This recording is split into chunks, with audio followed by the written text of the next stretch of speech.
नमस्ते। आज हम बात करने वाले हैं मॉर्गन हाउसल की एक जबरदस्त किताब द साइकोलॉजी ऑफ मनी के बारे में। ये किताब एक बहुत ही मजेदार लेकिन गहरी बात कहती है कि पैसे को मैनेज करना हिसाब किताब का नहीं बल्कि हमारे दिमाग का खेल है। तो चलिए समझते हैं कैसे। तो सवाल ये उठता है कि अमीर बनना क्या ये सिर्फ मैथ्स का खेल है या फिर हमारे दिमाग का। हम सब अक्सर यही सोचते हैं कि पैसा मतलब फॉर्मूले, स्प्रेडशीट्स और ढेर सारा हिसाब किताब। पर क्या सच में कहानी कुछ और ही है?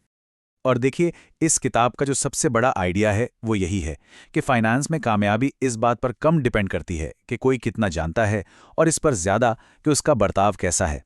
मतलब आपके फॉर्मूले, आपके इंटेलिजेंस, इन सब से कहीं ज़्यादा ज़रूरी है हमारी आदतें और हमारे फैसले।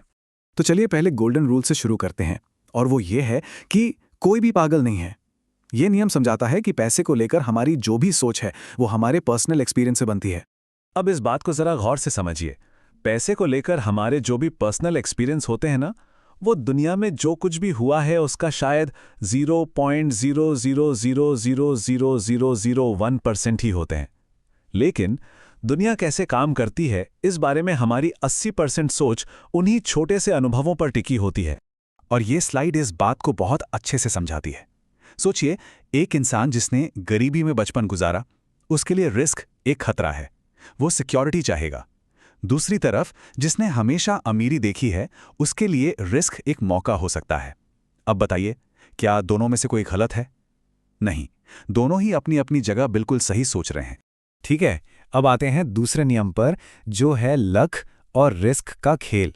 ये उन दो ताकतों पर फोकस करता है जो हमेशा हमारे फाइनेंशियल नतीजों में अपना रोल निभाती हैं।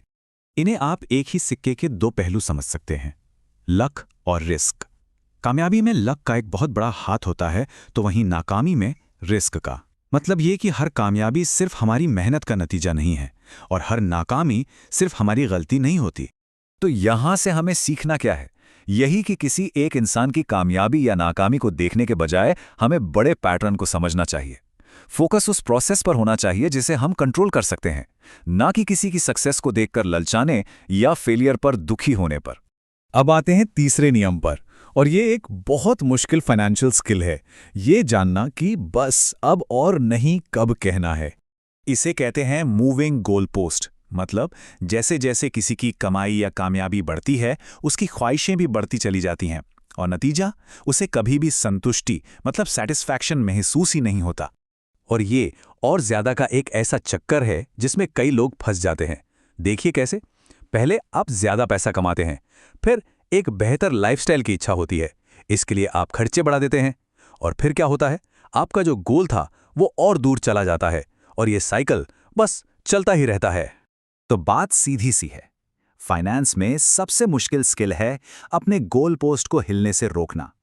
असली दौलत ये समझने में है कि कितना काफी है।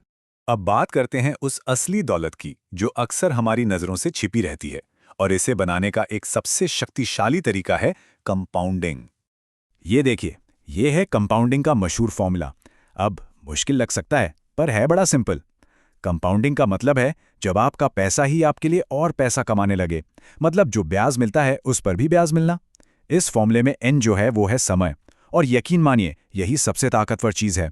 इसका सबसे बड़ा एग्जाम्पल वॉरेन बफे। उनकी दौलत का राज सिर्फ उनकी स्मार्टनेस नहीं है, बल्कि ये है कि उन्होंने सिर्फ 10 साल की उम्र से इन्वेस्ट करना शुरू कर दिया था। सोचिए, उनके पैसे को बढ़ने के लिए कितने दशक मिल गए।